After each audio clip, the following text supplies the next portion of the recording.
স্বামীকে টাকা দেওয়া বন্ধ করুন, সেটা ভালোবাসার কারণে হোক অথবা সাহায্য করার মনোভাব থেকে হোক। প্রকৃত প্রয়োজন না হলে টাকা দিবেন না, বরং এটা ইসলামে স্বামী স্ত্রীর ভূমিকার ভিত্তি বদলে দেয়। স্ত্রী এবং ঘরের দায়িত্ব নেওয়া স্বামীর কর্তব্য। খাদ্য, বস্ত্র, বাসস্থান এবং সুরক্ষা প্রদান করা তার অধিকার এবং দায়িত্ব।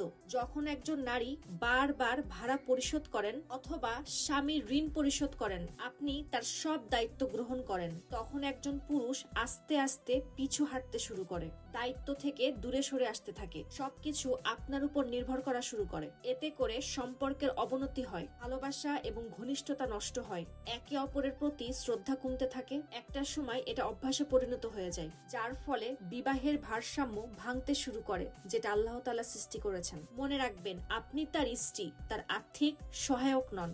করুণা করা আর নিজেকে ভুল জায়গায় দাঁড় করানোর মধ্যে পার্থক্য আছে।